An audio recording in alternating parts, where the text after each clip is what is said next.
buông bỏ hoặc là sự xả ly mà Ngài đã hướng dẫn cho chúng ta. Quý vị có thể chia sẻ những cái gì mà quý vị hiểu biết thì Ngài có thể giảng thêm cho chúng ta. Giống như anh có thể nói thêm là buông bỏ là như thế nào và sự hiểu biết của anh về phương pháp dạy của Ngài xả ly là như thế nào. Anh muốn chia, anh muốn. Yeah. Yeah. Quý vị có muốn chia sẻ không? Hồi sáng anh có hỏi một câu á, hỏi cho sư cô về vấn đề làm thế nào để phân biệt một cái buông bỏ và một sự chịu đựng. Cái như chị gọi là xả ly đó. Chịu đựng không phải là xả ly. Yeah, suffering. Oh, suffering. Yeah. Detachment and suffering. Thì anh muốn hỏi là nhưng khác nhau thế nào thì sư cô hồi sáng cũng có chia sẻ một số ý. Yeah, sự khác nhau giữa suffering và xả ly hả? Dạ. Một bên là buông bỏ và một bên đó là detachment, và một bên đó là suffering, là cái sự chịu đựng bỏ qua nhưng mà chưa buông bỏ được. Endure, like endure. Yeah. Okay. Nhưng mà sư cô cũng đã giải thích rồi. Yeah, để Ngài giải thích cho chúng con cùng nghe luôn. Với lại khi mà có không biết là hôm nay trong cái lời giảng thuyết của thầy đó, mình có thể đặt một số câu hỏi khác mà ngoài cái được chứ ạ? cái sự buông bỏ xả ly này không? Yes, of course. Dạ được chứ ạ? Dạ, nếu có thể thì nhờ chị hỏi thầy dùng một câu, đó là thầy có thể chia sẻ thêm cái cận tử nghiệp mà near death experience. Yeah. Cái điều đó có thật hay không và như thế nào, kinh nghiệm của thầy có những cái trường hợp nào mà thầy đã thấy rồi không ạ? Vậy muốn hỏi câu nào trước? Câu nào cũng được.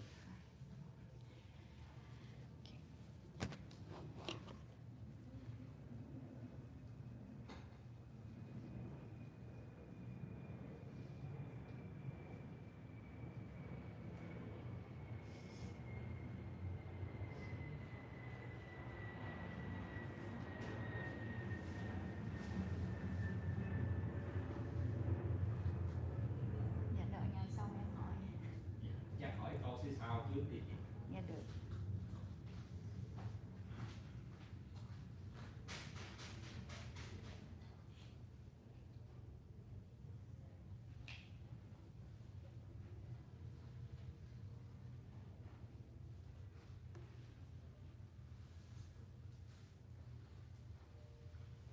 You ready?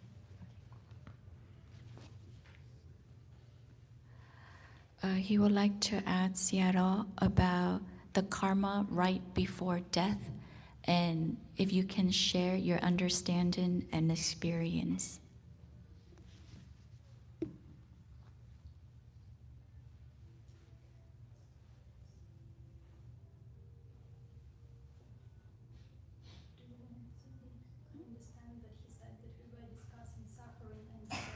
No, he wants to ask about the karma before death first. Yes, which we discussed already before. You were saying.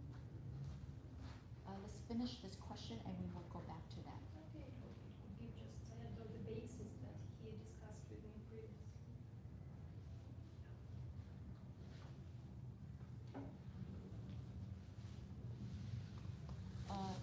There's two questions from the yogi. The question number one is, can you explain about the karma right before death and your understanding and your experience? The second question is the question that he had a conversation and discussion with Siale this morning is how to tell that you're enduring something versus you're detaching.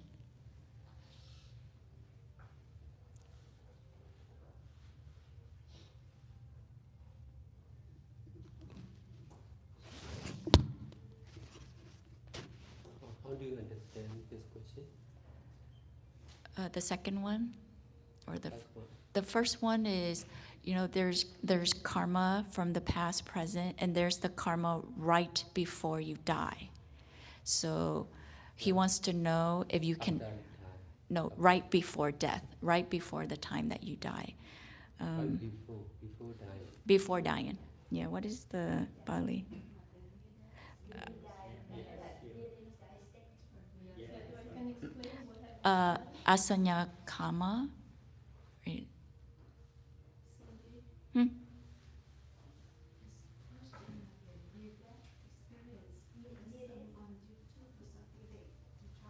No, anh nói là cận tử nghiệp mà phải không? Yeah, cận tử nghiệp mà. Là nghiệp trước khi chúng ta mất á. I know from where comes the question. This was from my explanation, and this is the next question that arose from my explanation, so I can tell you what I was explaining. Okay.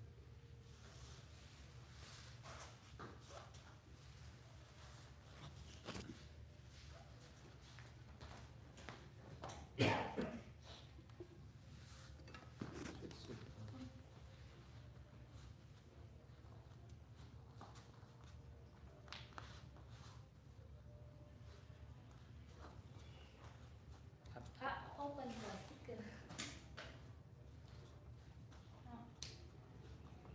Up.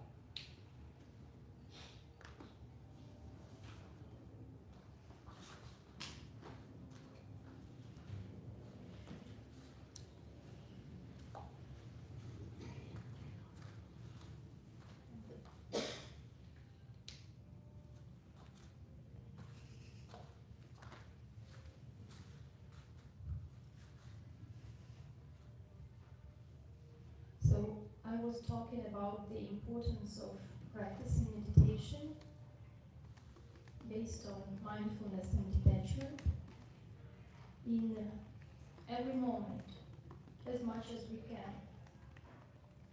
Because meditation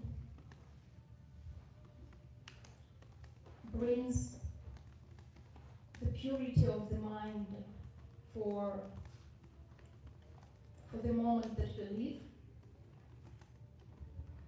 And also it creates the results for the future happening. With pure and mindful mind, we will be able to choose the wholesome actions. And these actions will become the causes for future results. As well as we train mind to be stable and pure, which is important at the moment of death. At the time of death, I was explaining, the body and the mind become weaker and weaker.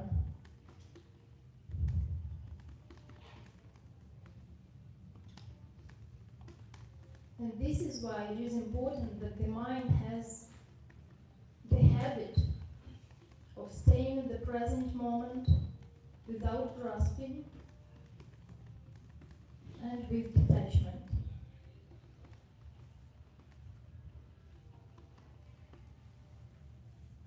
Because at that time, when we can't do much already, we will just act based on the habit of the mind.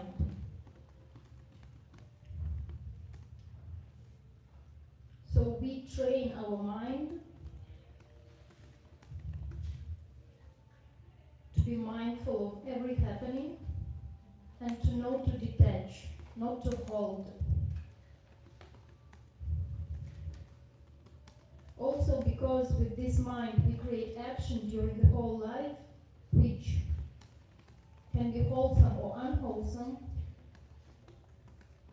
One of those actions will be dominant, and mind may grasp this memory at the time of death, so that the appearing and disappearing of the mind as the cause and the result will be linked to this strong dominant memory. And this will influence the future reincarnation, the future life and conditions. So from this came the question, because we were given questions that you could discuss later. Okay.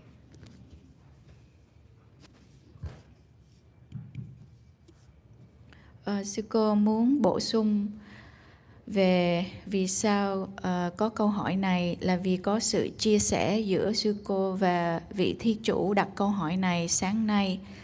Sư cô có nói rằng con đã chia sẻ về sự quan trọng của thực hành chánh niệm và xả ly trong từng giây phút, vì sự thực hành thiền sẽ đưa đến tâm tinh khiết và như vậy nó sẽ đưa đến kết quả tốt đẹp ở tương lai. Với một cái tâm tinh khiết và chánh niệm, chúng ta mới có thể chọn được những hành động thiện và những hành động này sẽ trở thành nhân cho những kết quả ở tương lai. Và vì như vậy, sự huấn luyện tâm để tâm trở nên ổn định và tinh khiết là rất quan trọng trong giờ phút trước khi chúng ta chết. Ngay lúc cận tử thì tâm và thân đều trở nên rất yếu. Cho nên rất quan trọng nếu như tâm có được thói quen để giữ trong giây phút của hiện tại mà không bị dính mắc. Vì vào thời khắc đó, những thói quen trong quá khứ của tâm sẽ trỗi dậy. Và nếu như chúng ta huấn luyện tâm của chúng ta để có thể chánh niệm và xả ly, thì chúng ta không cần phải nắm giữ bất kỳ điều gì. Với loại tâm này, nó sẽ tạo ra một đời sống kế tiếp của chúng ta. Những gì chúng ta sử dụng, những tâm chúng ta đã tạo ra trong xuyên suốt cuộc đời của mình, bao gồm cả tâm thiện và tâm bất thiện. Và vào giây phút cận tử thì loại tâm mạnh mẽ nhất sẽ bắt đầu chiến đấu và nắm bắt để có thể, và kết quả rằng cái tâm mạnh mẽ nhất sẽ tạo ra đời sống tiếp theo và hoàn cảnh tiếp theo của chúng ta.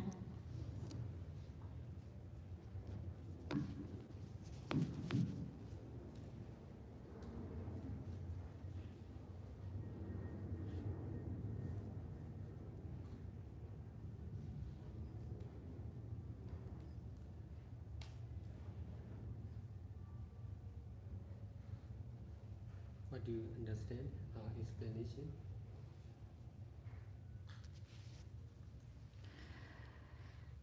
My understanding is that at the time of death, the strongest habit will be dominant and will determine the future life. So throughout our life, if we trained our mind to be stable and pure, at the time of death, we will reincarnate into the life that is matching with our current mind. So that's why it's important that we practice mindfulness and detachment throughout our lives, so we created this habit and getting us ready for the time of death.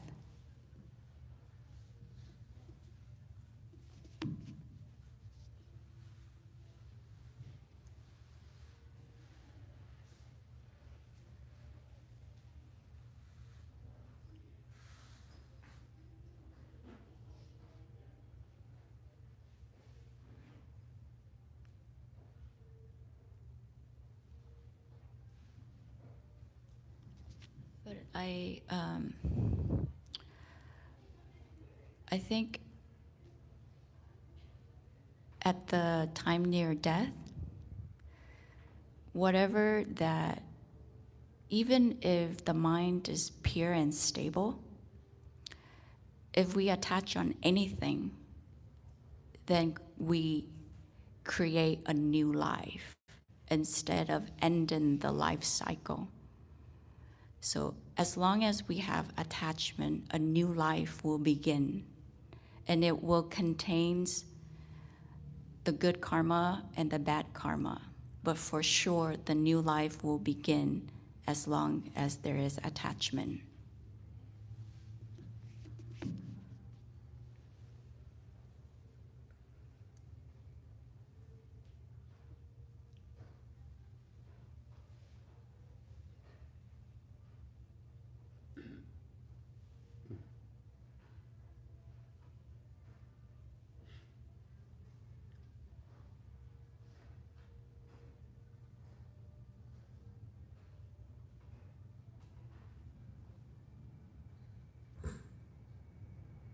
To add to what Cindy said, to develop, if we are dying without the practice of meditation, we die often with fear of what is happening because of the unknown. We may experience agony. We may experience greed for whatever is left behind, for our family members, for our possessions, for life itself.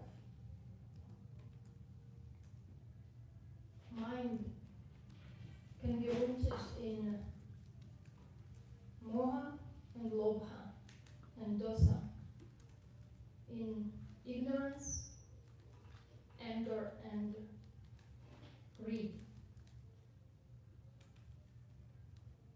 But if we practice mindfulness with detachment,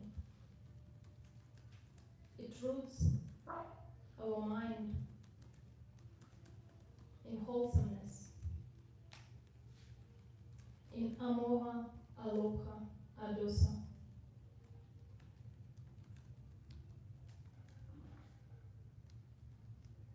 This is the ability that mind can continue developing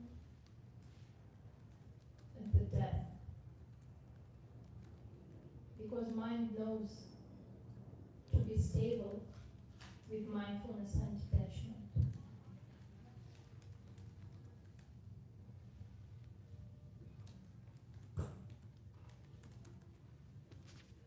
Dạ, con sẽ dịch lại phần trao đổi vừa rồi.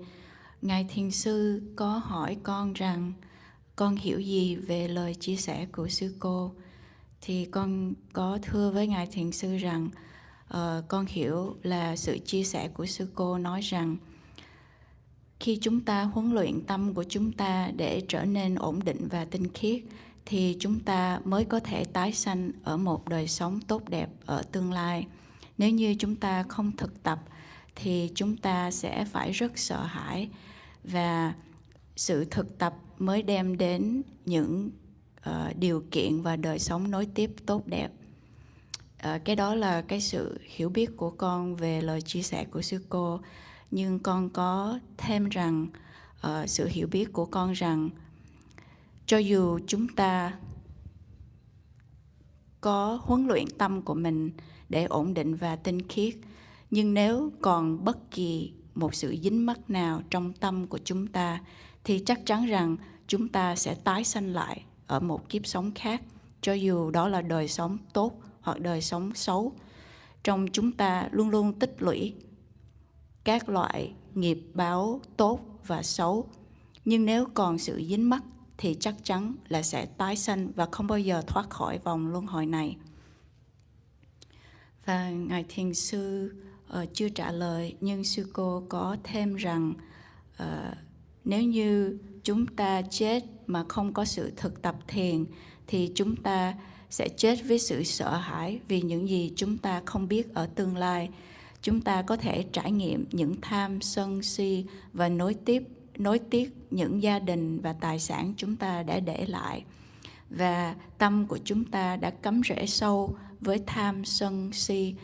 Và khi chúng ta thực hành chánh niệm và xả ly thì chúng ta mới có thể xóa đi những tham sân si này và tâm của chúng ta mới đạt được trạng thái vô tham, vô sân và vô si.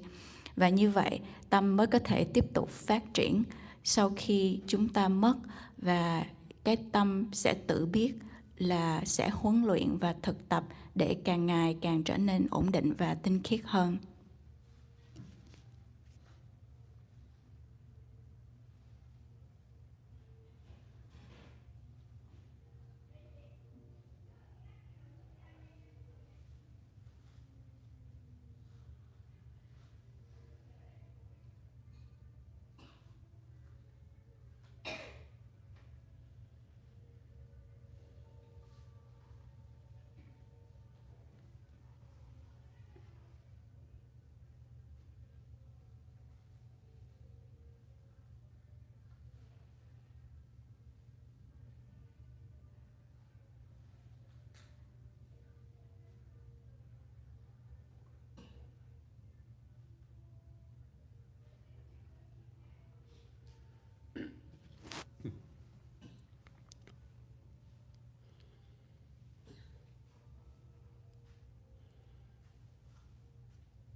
In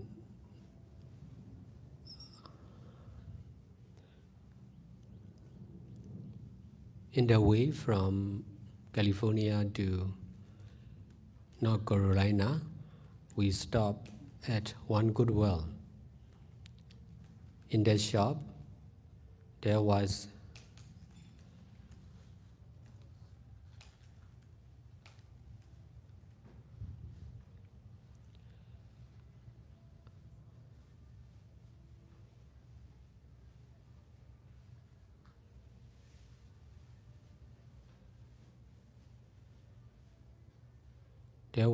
a product of selling. In that product, there is writing. When you are right, no one remember. When you are wrong, no one forgets. This is the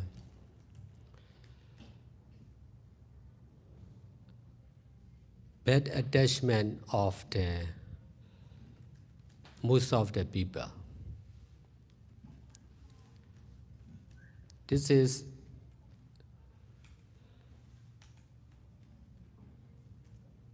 absolutely true for most of the living beings.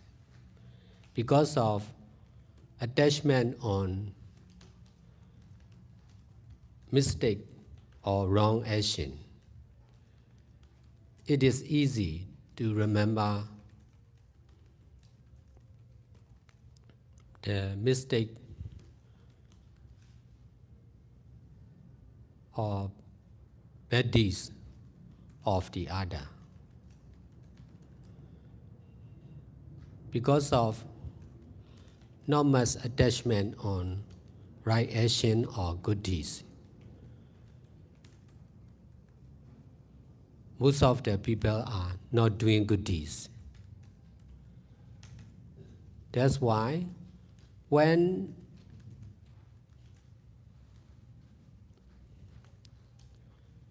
we die as a living beings, most of us will be born not as human beings or Deva or Brahma.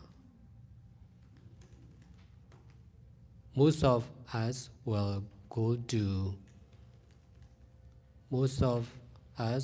be born as animals unseen beings.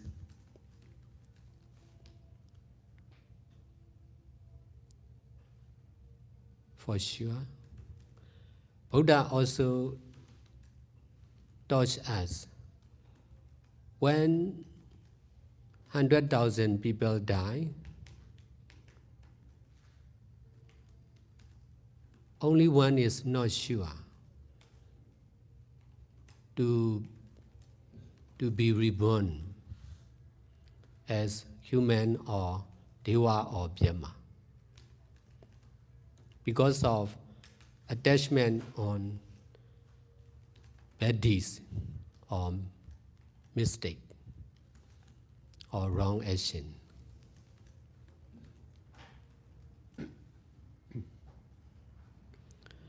That's why meditation in sitting position in our daily life and in the situation of going to die are really important. We need to detach from the mind of a normal living beings.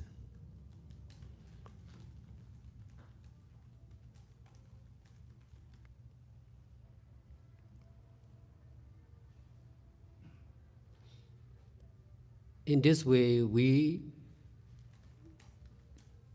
can get better life when we die.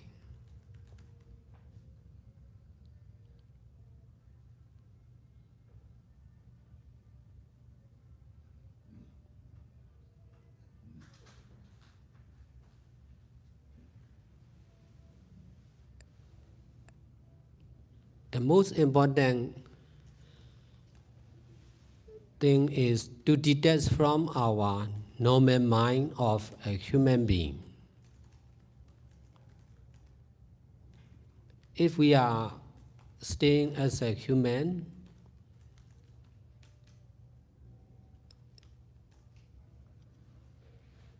there is worry, fear, doubt, not understanding, or ignorance in the mind. My mind, before practicing meditation, was also the same, like that. Only by practicing meditation, I came to know more and more about worry, fear, doubt, ignorance, not understanding, wrong understanding, more and more. But I'm trying to know the selfless, impermanent nature of all these negative mind. In this way, they are less and less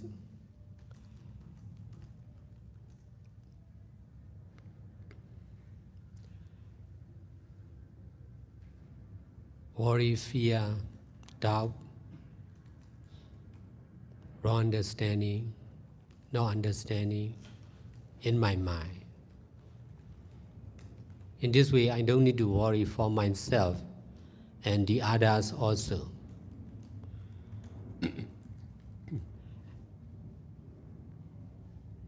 Not to worry for the others is also concerned with the practice. Because of teaching to the public for over 18 years continuously, from the beginning of the first Power Center in 2007, I get the chance to teach like this nearly all the time with the resident of, especially with the resident of the Power Center. Whenever there is problems between each other, I used to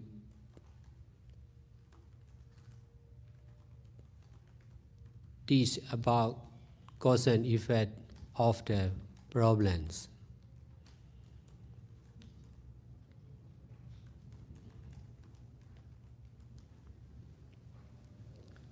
In the beginning, they were difficult to understand and practice, but in the long term, more and more people were easy to understand and practice like this. No need to worry for sickness and death. Just need to know the impermanent, selfless, impermanent nature of worry,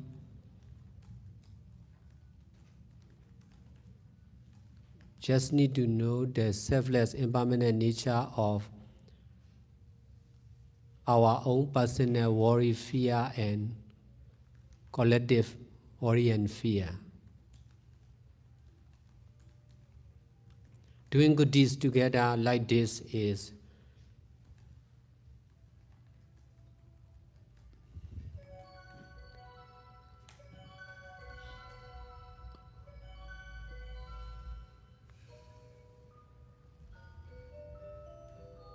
really needed for most of the people, because we are not sure we will die alone by ourselves. We may die among the other patients or our family members. In this way, our mind will be connecting with the collective mind of the other patient or family members. If we are not skillful to control the collective mind to be stable and pure,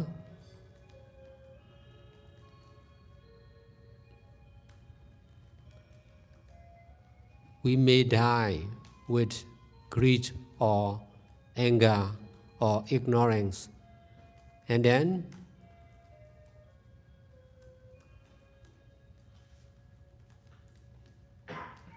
we may not born as a human beings again in next life.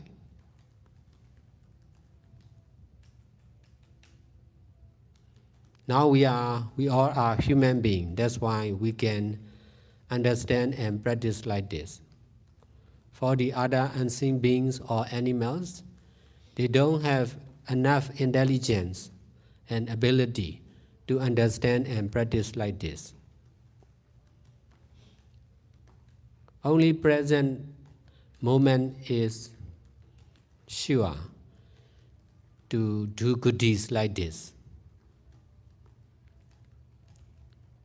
Because of using the present moment to do good deeds like this from 1999, I have been doing good deeds like this till now for over 25 years continuously. If I reject from practicing, from understanding and practicing like this, I'm not sure what will happen to me. My youngest brother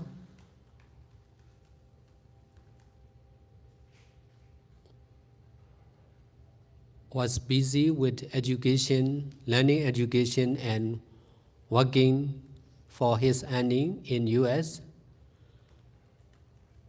Because of paying attention on education and business, his 2 kidneys were destroyed. He was nearly died because of not getting kidney donation in time. Only by practicing meditation and helping me to establish new full-time meditation center in 2018. His fortune, he was fortunate enough to receive kidney donation, and then he was safe.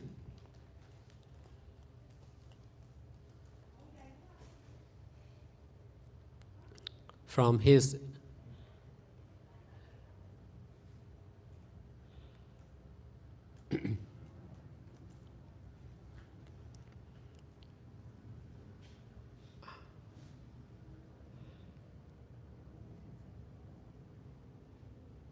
he was safe till now.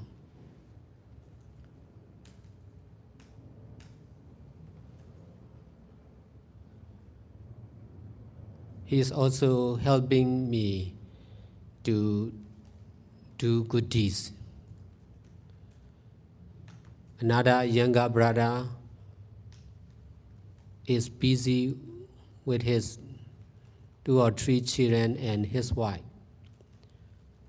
He was not practicing meditation. He is not practicing meditation till now. But he could not work for the others. He could not work for Buddha Dhamma and Sangha like me. That's why he and his family members are also not safe for sure.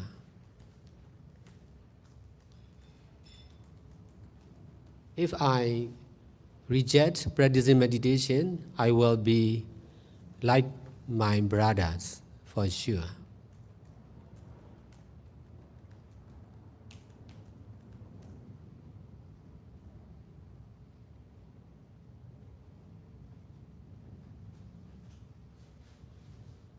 So we should not accept whatever good or bad happening of the mind before we die.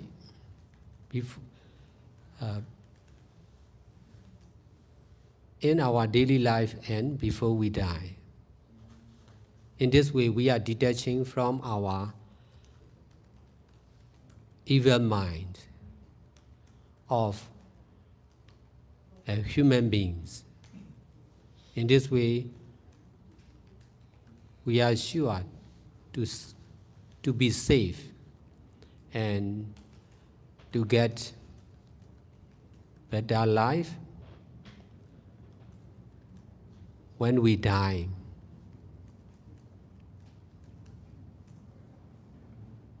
Even if we don't get enlightenment in this life.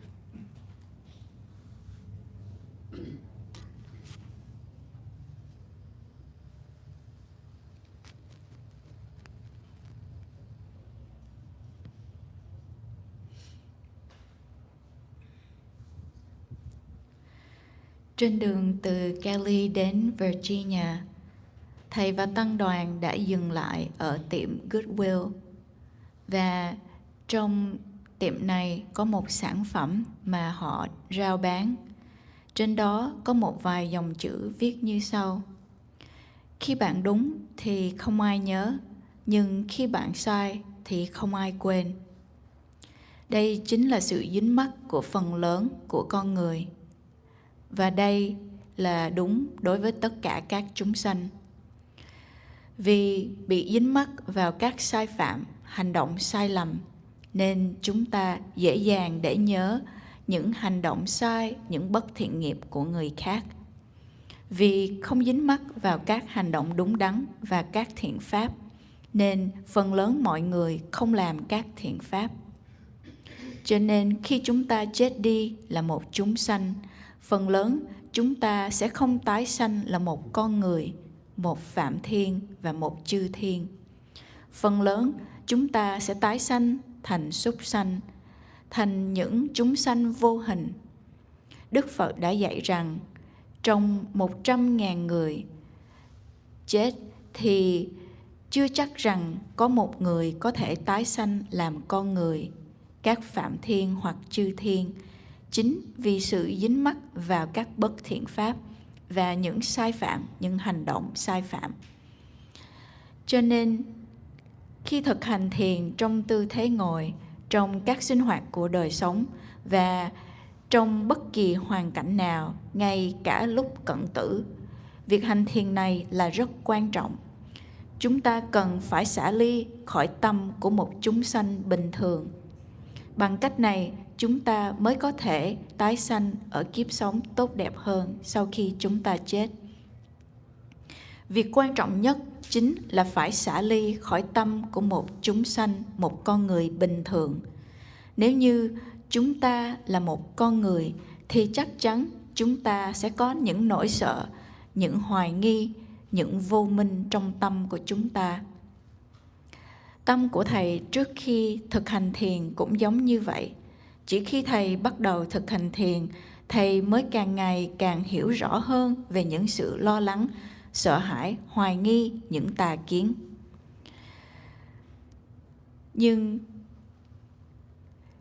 Và khi Thầy bắt đầu biết rõ hơn về bản chất của sự vô thường và vô ngã, thì tâm của Thầy ít đi những suy nghĩ tiêu cực, càng ít đi những lo lắng, sợ hãi, hoài nghi, những tà kiến trong tâm của Thầy.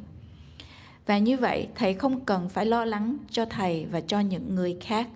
Thầy cũng không cần phải lo lắng đến những người khác, vì nếu như họ có sự thực tập. Thầy đã hướng dẫn cho đại chúng trên 18 năm từ khi Trung tâm Thiền Tapawa được thành lập đầu tiên vào năm 2007, liên tục trên 18 năm.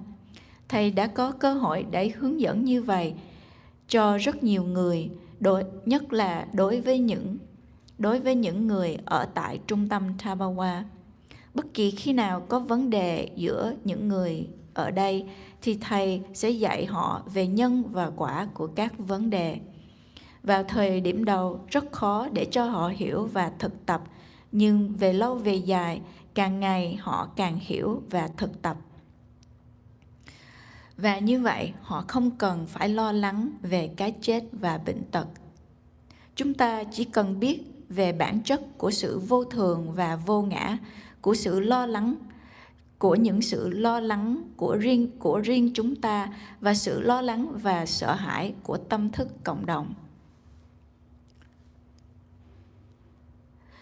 Làm các thiện pháp như vậy là rất cần thiết cho tất cả mọi người, vì chúng ta không chắc rằng vào lúc lâm chung chúng ta sẽ chết một mình hay chúng ta sẽ chết trong sự gần gũi với thân nhân của chúng ta hoặc các bệnh nhân lân cận. Và như vậy, tâm của chúng ta sẽ nối kết với tâm tập thể chung với các bệnh nhân khác hoặc là các thành viên trong gia đình chúng ta. Nếu như chúng ta không thuần thục trong việc kiểm soát tâm của tập thể để tâm tập thể trở nên ổn định và không sợ hãi, thì có thể chúng ta sẽ chết với sự tham lam, sợ hãi, sân hận và vô minh. Và vì như vậy, chúng ta có thể là sẽ không tái sanh làm một con người. Giờ đây, chúng ta là một con người, cho nên chúng ta mới có thể hiểu và thực tập như vậy. Đối với những chúng sanh vô hình và các súc sanh, họ không có trí tuệ và khả năng để hiểu và thực tập. Chỉ có giây phút hiện tại là chắc chắn để chúng ta có thể thực tập làm các thiện pháp giống như vậy bằng cách sử dụng giây phút của hiện tại.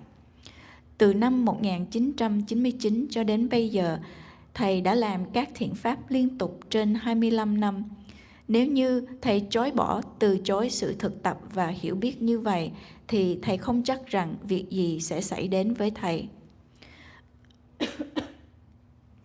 Người em kế của Thầy luôn bận rộn với việc đi học và đi làm và sinh nhai ở Hoa Kỳ này, cho nên anh ta luôn quan tâm đến việc kinh doanh, và vì như vậy, 2 quả thận của anh ta đã bị hủy hoại.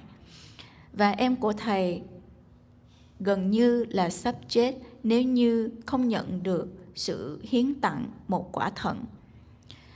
Chỉ khi bắt đầu thực hành thiền và giúp thầy thành lập trung tâm thiền vào năm 2018, anh ta đã gặp may mắn và nhận được đầy đủ phước báu để nhận được sự hiến tặng một quả thận.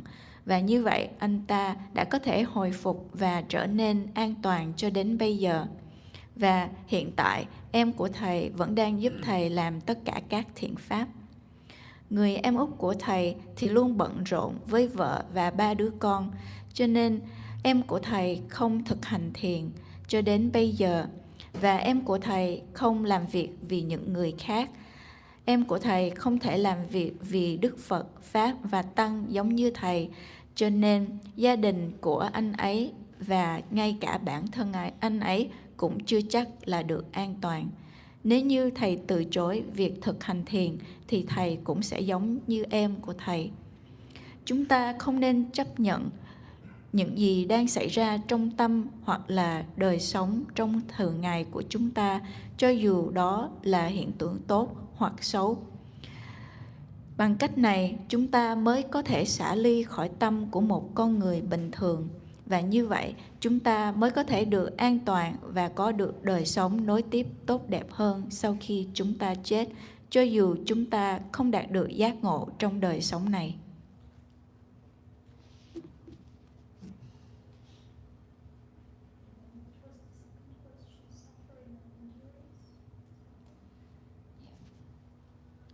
His second question is, how can you tell if you are just enduring something or you are detaching?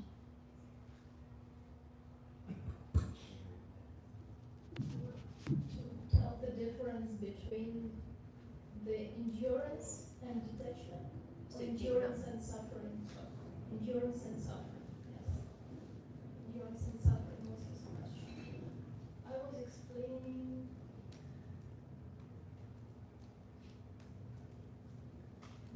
the first question was about the attachment and suffering. Our guest knows already some information, and whatever he still has doubt about, he comes to different meditation retreats to learn more and to ask questions from meditation masters. So also in this case, he understands that there is attachment and there is suffering. So he wanted to specify what is the connection. And I was explaining that attachment exactly is the cause of suffering, and detachment is the liberation from suffering. And I also explained in the course of the answer that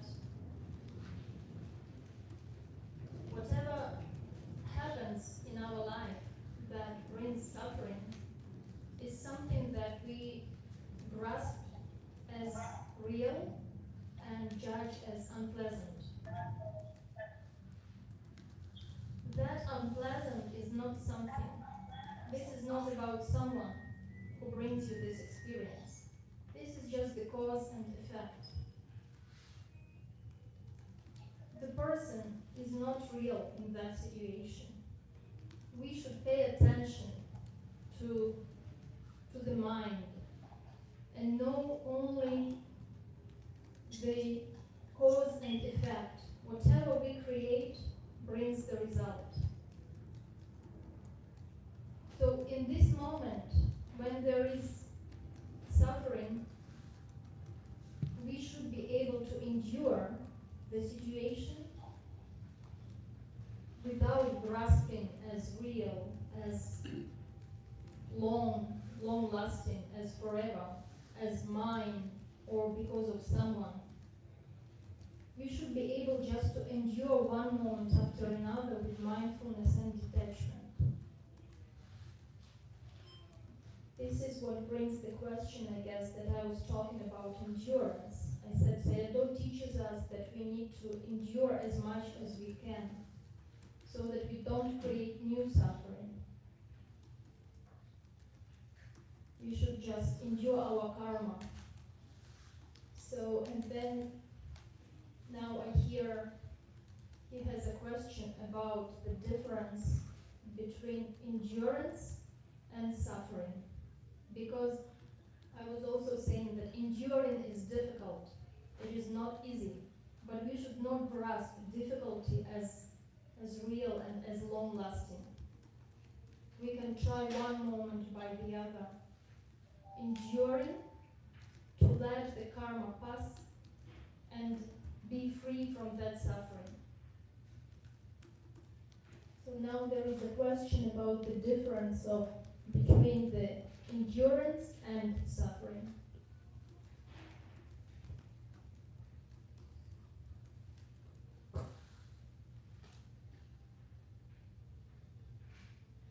Endurance and detachment. Endurance and suffering. His initial question that I was applying was about attachment and suffering. In the course of explanation,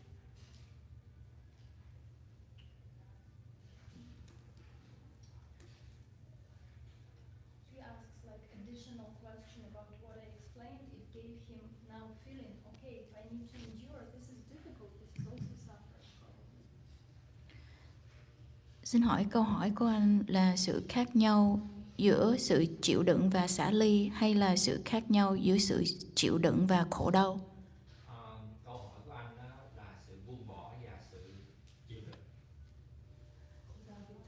Detachment and the suffering. Đó, nghe như thế nào? Nhưng mà hồi sáng anh có nghe câu trả lời rồi.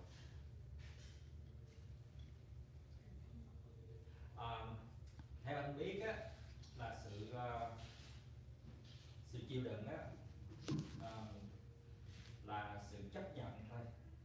Còn sự mà buông bỏ đó là ngoài cái chấp nhận còn có sự chuyển hóa trong tâm của mình, không có sự việc. Nhưng mà anh muốn nghe rõ hơn, hiểu sâu hơn đó.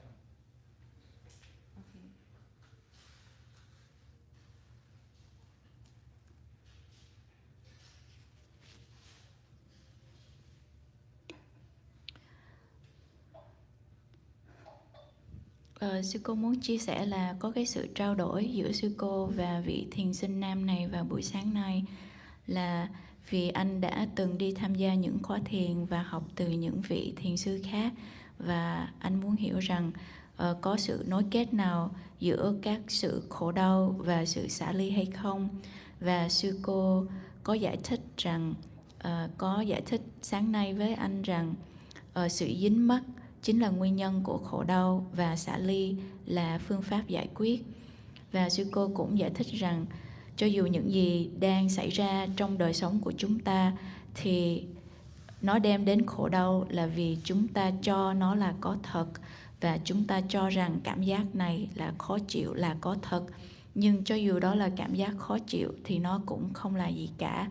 Không có ai là đem nó đến và không có ai là đang thọ nhận cảm giác khổ đau này. Nó chỉ là nhân và quả mà thôi, và ngay cả con người đó cũng không có thật. Chúng ta chỉ cần quan tâm đến tâm, và chúng ta chỉ biết rằng đó chỉ là luật của nhân và quả. Những gì chúng ta tạo ra thì chúng ta sẽ nhận được kết quả như vậy. Cho dù những gì mà chúng ta nhận được trong giây phút hiện tại thì chúng ta hãy cố gắng để chịu đựng với sự hiểu biết rằng đây không phải là của tôi và nó sẽ không bao giờ trường tồn.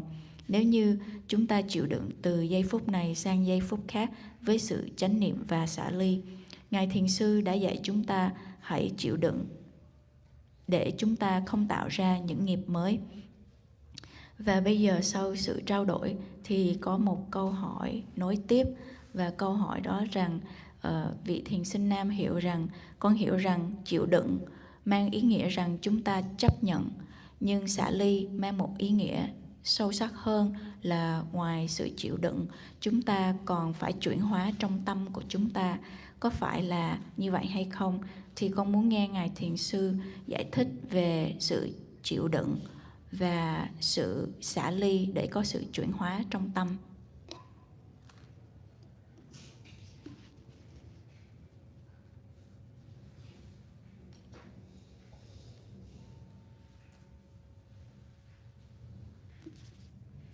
So Tiaro, he is sharing that his understanding of endurance is that Endurance is acceptance, but detachment is not only acceptance, but there has to be a transformation in the mind. So he wants to ask Seattle to give guidance on his understanding. So based on his understanding, endurance is like you accept the situation. But detachment means that you are accepting, but also you have to change the mind, like transform the mind.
Most of the living beings are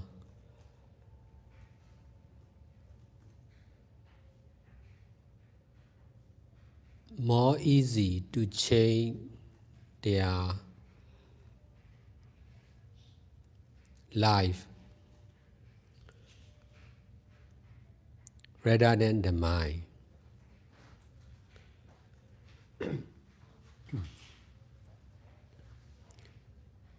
Because of not much paying attention on the mind and paying more attention on the life. I want to be educated, I want to be rich, I want to get married, I want to be a good parent. This is trying to change our life. But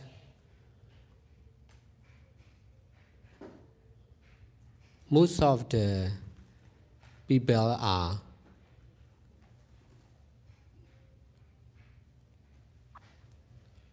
not much having desire to be free from greed, anger, and delusion.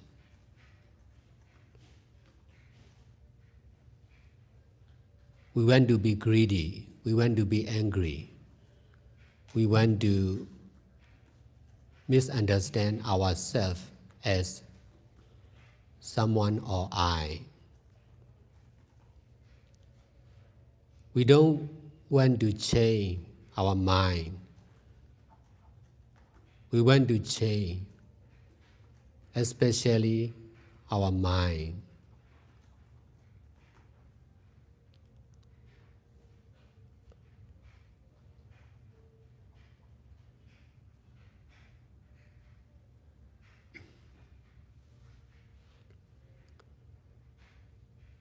That's why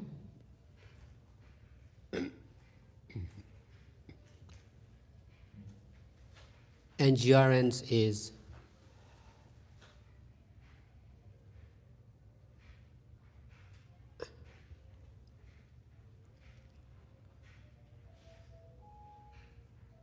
also difficult to endure. We need to change our anger to, we need to control our anger. So controlling the mind is not much easy without enough practice. For the meditators, for the professional meditators, only for the professional meditators, changing the mind is easy.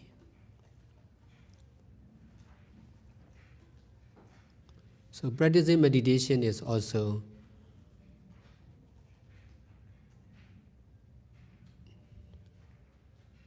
changing the object of the mind from someone or something to no one or nothing, just cause and effect of selfless, impermanent nature.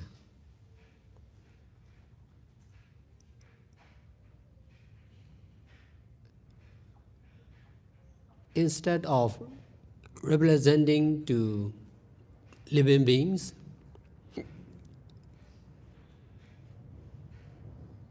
we should try to represent on non-living beings or selfless, impermanent nature. We can accept ourselves as the earth. We can accept ourselves as the sky. We can accept ourselves as the wind. In this way, we don't need to worry.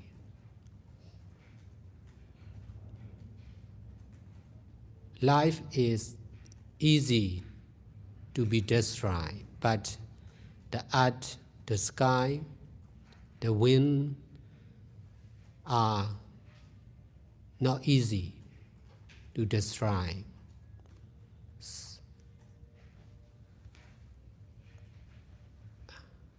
Selfless, impermanent nature is permanent. No one or nothing can destroy selfless, impermanent nature. Therefore, it is the best to accept our body and mind as the same selfless, impermanent nature. Our body and mind mean all living beings, not only our own. It is possible to practice like this.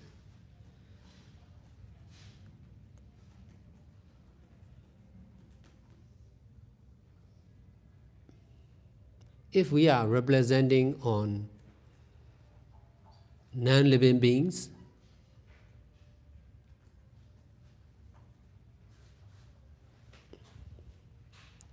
we don't need to worry concerned with living beings and non-living beings.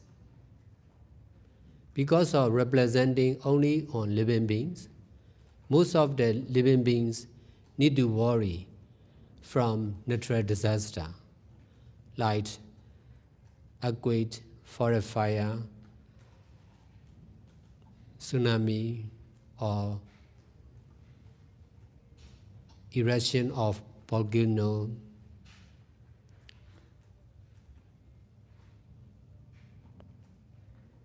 typhoon, storm, flood,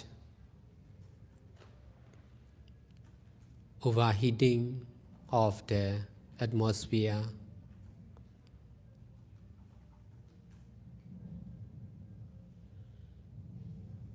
This is the side effect of attaching on the life of living beings. If we can detach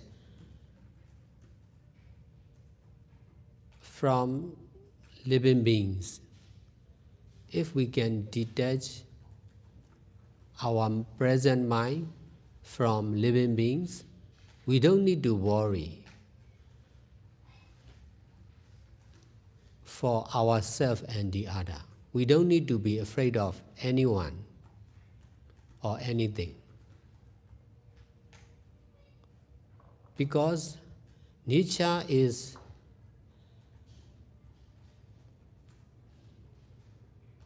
much more powerful than living beings. We need to be afraid of someone or disease or natural disaster because of attaching on the life of living beings. Because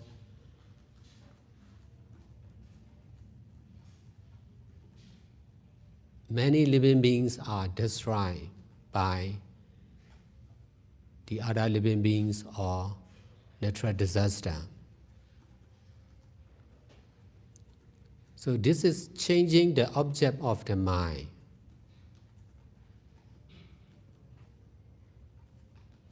This is the practice of detachment. It is possible for we are human beings, we are intelligent, that's why it is possible to accept ourselves as nothing, no one. Just cause and effect of impermanent nature. We need to practice again and again. This is right understanding and practice. If we dare to practice with detachment from living beings and non-living beings, there will be no doubt with this right understanding and practice. Because of not practicing enough, there is doubt or not understanding clearly.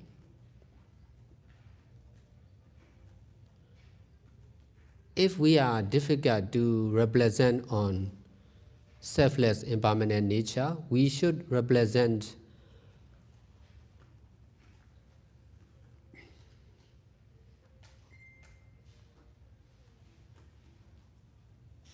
ourselves as Buddha or Sangha or meditation teacher. To be a well-known meditation teacher, we need to endure a lot. So the power of endurance and detachment are really strong concerned with Buddha and Sangha and meditation master. Instead of attaching on ourselves as a follower or meditator, we should accept ourselves as a meditation teacher or Sangha or Buddha. I'm working for Buddha. I believe in Buddha. That's why Buddha bless us. Because of believing in Buddha, we are safe. We can endure. We can understand and practice like this. But that is not the best. Trying to represent on selfless, impermanent nature is the best of all. Buddha and his teaching or Dhamma and Sangha, all these are sure to disappear because of appearing in one time. It is sure to disappear on another time. Dhamma is natural, no appearing, no disappearing. Now we are practicing Dhamma. Now we are trying to represent on natural Dhamma, karmic law. That is permanent. No one creates. Therefore, no one can destroy.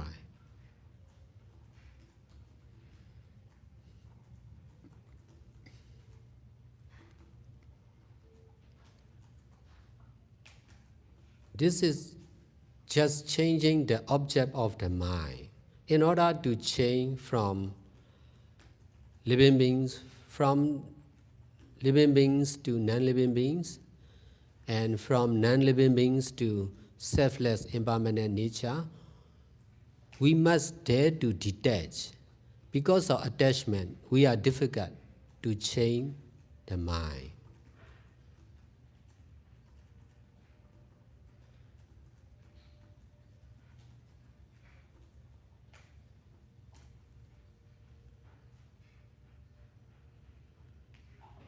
Because of our own greed, anger, and delusion of human beings, we are easy to remember the mistake, wrong action of the others. That's why we are easy to be angry, to hate. Because of the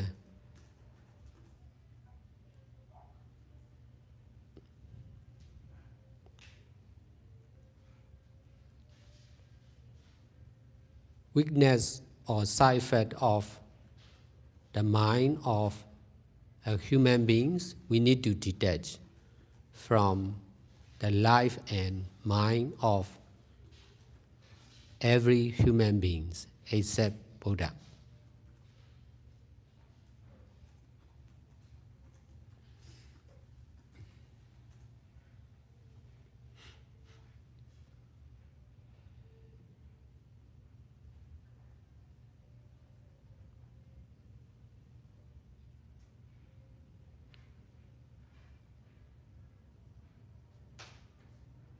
If we are difficult to be mindful on selfless impermanent nature, we can be mindful on impermanent nature of everything and everyone.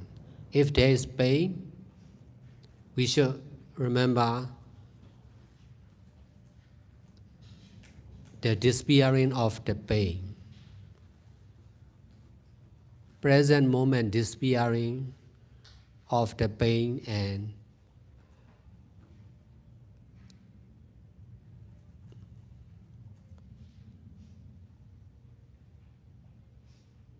the end of the present moment disappearing of the pain also.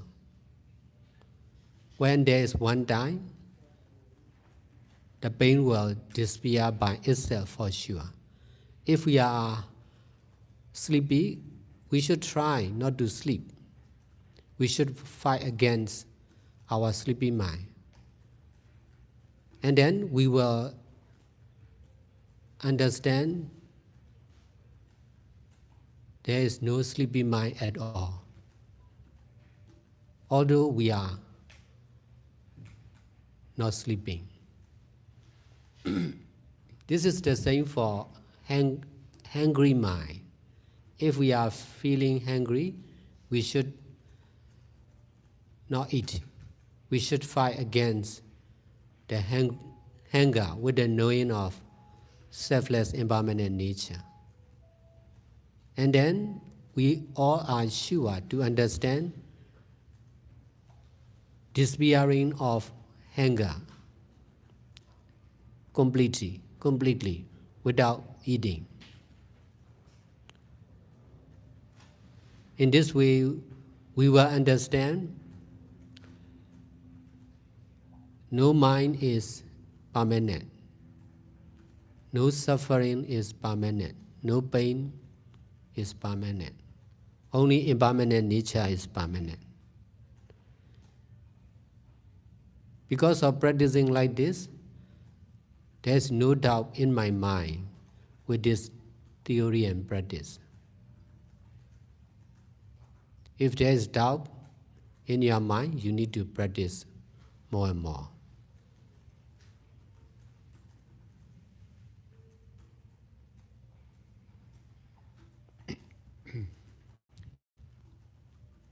This is the real solution or medicine.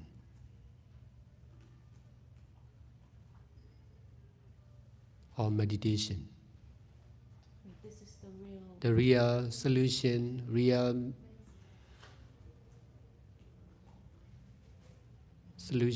real answer, real medicine, real meditation.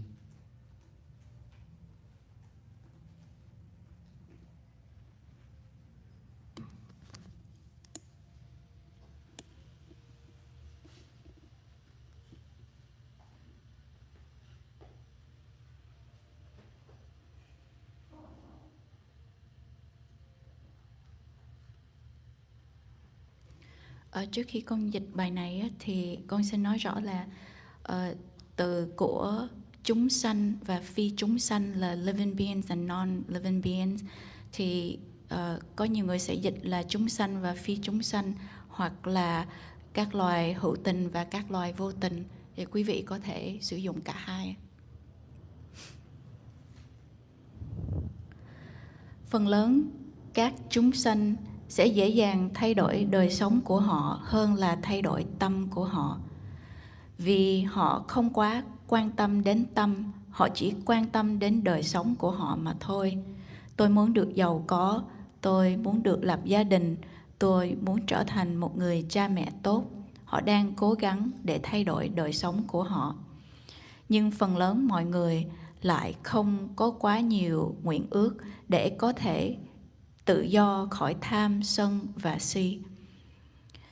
Chúng ta luôn muốn tham, sân, si của chính chúng ta. Chúng ta hiểu rằng chúng ta là một ai đó, chúng ta là một con người nào đó. Chúng ta không chịu thay đổi tâm của chúng ta. Chúng ta chỉ muốn thay đổi đời sống của chúng ta mà thôi. Nhưng chúng ta cần phải thay đổi, nhất là tâm của chúng ta. Cho nên chịu đựng là rất khó khăn. Để chịu đựng, chúng ta cần phải thay đổi cơn sân hận của chúng ta. Chúng ta cần phải kiểm soát cơn giận. Kiểm soát tâm là không dễ dàng nếu như không có sự thực tập. Đối với những người thiền sinh chuyên nghiệp, những người thực hành thiền chuyên nghiệp, thì đối với họ thay đổi tâm là rất dễ dàng. Thực hành thiền chính là thay đổi đề mục của tâm từ một người nào đó, một cái gì đó, sang không có ai cả, không có cái gì cả, chỉ là nhân và quả của bản chất vô thường và vô ngã mà thôi. Thay vì chúng ta là đại diện cho các chúng sanh, thì chúng ta hãy cố gắng để trở thành đại diện cho các phi chúng sanh, hoặc là bản chất của sự vô thường và vô ngã. Chúng ta cũng có thể chấp nhận chúng ta là mặt đất, chúng ta có thể chấp nhận chúng ta là bầu trời, chúng ta có thể chấp nhận chúng ta là làn gió. Và vì như vậy, chúng ta không cần phải lo lắng. Đời sống là rất dễ dàng để bị hủy diệt, nhưng mặt đất, bầu trời và làn gió là khó bị tiêu diệt. Nhưng bản chất của sự vô thường và vô ngã là thường hằng, không có gì có thể hủy diệt vô ngã và vô thường cả. Cho nên tốt nhất là chúng ta hãy chấp nhận thân và tâm của chúng ta là bản chất của vô thường và vô ngã. Điều này có nghĩa là đối với tất cả các chúng sanh, không phải là chỉ là thân và tâm của chúng ta. Việc này là có thể thực tập. Nếu như chúng ta trở thành đại diện cho các phi chúng sanh, thì chúng ta không cần phải lo lắng. Lo lắng là việc liên quan đến các chúng sanh và phi chúng sanh. Vì chúng ta chỉ là đại diện cho các chúng sanh, nên chúng ta lại lo lắng về những thảm họa thiên nhiên, giống như là động đất, cháy rừng, sóng thần và sự bùng nổ của các núi lửa, bị lũ lụt và hâm nóng toàn cầu. Đây chính là phản ứng phụ của việc chúng ta bị dính mắc vào đời sống của các chúng sanh. Nếu như chúng ta dính mắc vào các chúng sanh trong tâm hiện tại của chúng ta, thì chúng ta sẽ phải lo lắng cho chúng ta và những người khác. Nhưng nếu chúng ta có thể xả ly khỏi các chúng sanh trong tâm hiện tại của chúng ta, thì chúng ta không cần phải lo lắng cho chúng ta và những người khác. Chúng ta không cần phải sợ hãi bất kỳ một ai, bất kỳ việc gì. Vì chúng ta phải hiểu thiên nhiên là có quyền năng lớn hơn các chúng sanh. Chúng ta cần phải sợ một ai đó hoặc một căn bệnh nào đó hoặc một thảm họa thiên nhiên chính bởi vì sự dính mắc vào đời sống của một chúng sanh. Đa phần các chúng sanh, đời sống của các chúng sanh có thể bị hủy hoại và tiêu diệt bởi các chúng sanh khác và các thảm họa thiên nhiên. Đây chỉ là sự thay đổi đề mục của tâm, và đây chính là sự thực tập của xả ly. Chúng ta là một con người, chúng ta rất thông minh, cho nên chúng ta có thể chấp nhận chúng ta không là ai cả, không là gì cả, chỉ là nhân và quả của bản chất vô thường và vô ngã. Đây mới chính là chánh kiến và sự thực tập đúng đắn. Nếu như chúng ta dám thực tập với sự xả ly khỏi các chúng sanh và phi chúng sanh, thì sẽ không còn nữa những hoài nghi vào chánh kiến này và sự thực tập này. Vì không thực hành đủ, cho nên có sự hoài nghi và sự hiểu biết không rõ ràng. Nếu như chúng ta gặp khó khăn để trở thành đại diện cho vô thường và vô ngã, thì chúng ta hãy cứ nghĩ rằng chúng ta là đại diện của Đức Phật hoặc Tăng đoàn, đại diện cho các vị thiền sư. Và như vậy, chúng ta mới có thể chịu đựng, vì các vị thiền sư là phải chịu đựng rất nhiều. Và sức mạnh của sự chịu đựng của Đức Phật, Tăng và các vị thiền sư là rất lớn. Thay vì chúng ta bị dính mắc rằng chúng ta chỉ là những người đệ tử, thì chúng ta hãy chấp nhận chúng ta là Đức Phật, chúng ta đang làm việc cho Đức Phật. Và vì vậy, Đức Phật sẽ chúc phúc và bảo hộ chúng ta. Vì chúng ta trở thành đại diện giống như là Đức Phật, chúng ta mới có thể chịu đựng và tiếp tục thực tập. Nhưng việc này cũng chưa phải là tốt nhất. Hãy cố gắng để trở thành đại diện cho bản chất của sự vô ngã và vô thường. Đây mới là sự đại diện tốt nhất. Đức Phật và Tăng đoàn chắc chắn rồi sẽ bị diệt đi, vì cái gì sanh ra thì cũng sẽ bị diệt đi. Nhưng giáo pháp là tự nhiên, không có sanh và không có diệt. Hiện tại bây giờ chúng ta đang thực tập Dhamma, đang thực tập giáo pháp. Vậy thì chúng ta hãy cố gắng để trở thành giáo pháp tự nhiên. Giáo pháp tự nhiên chính là nghiệp luật. Không có ai là tạo ra, và vì vậy không có ai là sẽ bị hủy hoại đi. Đây chỉ là sự thay đổi đề mục trong tâm của chúng ta, để chúng ta có thể xả ly khỏi các chúng sanh và phi chúng sanh. Và chúng ta mới có thể trở thành đại diện cho bản chất của sự vô thường và vô ngã. Nếu như chúng ta dám xả ly trong tâm của chúng ta, thì chúng ta mới có thể trở thành đại diện của vô ngã và vô thường.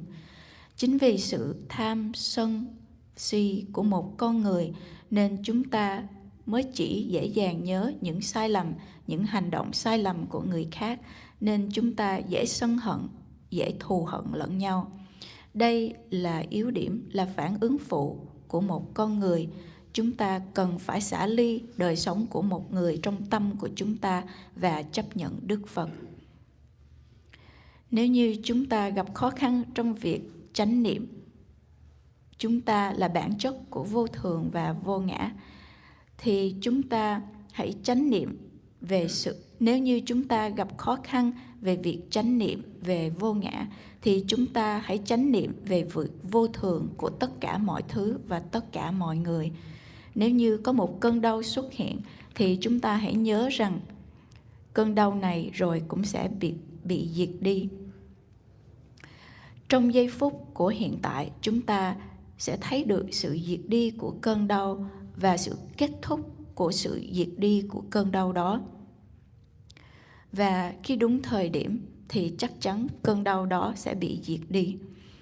Giống như tương tự, khi chúng ta buồn ngủ, chúng ta hãy cố gắng để đừng đi ngủ, Và chúng ta phải hiểu rằng, và như vậy chúng ta đến một lúc chúng ta sẽ hiểu rằng không có tâm buồn ngủ nào cả. Đây cũng giống như là một tâm sân. Nếu như chúng ta đang cảm giác là chúng ta đang sân hận, thầy hãy cố gắng để chiến đấu với cơn sân hận đó với sự hiểu biết về bản chất của vô thường và vô ngã. Và chúng ta hiểu rằng chắc chắn rằng cơn sân hận này sẽ biến mất đi mà chúng ta không cần làm gì cả. Bằng cách này, chúng ta mới hiểu rằng không có tâm nào là thường hằng cả, không có khổ đau nào là thường hằng cả. Chỉ có bản chất của vô thường, vô ngã là thường hằng mà thôi. Với sự thực tập như vậy sẽ không còn những hoài nghi trong tâm nữa. Thầy cũng đã thực tập như vậy nên không còn sự hoài nghi trong tâm của thầy về sự hiểu biết và thực tập này. Nếu như còn sự hoài nghi trong tâm của con thì con cần phải thực tập nhiều và nhiều hơn nữa. Đây mới là phương pháp giải quyết thật sự, là liều thuốc thật sự, là câu trả lời thật sự, là sự hành thiền thật sự.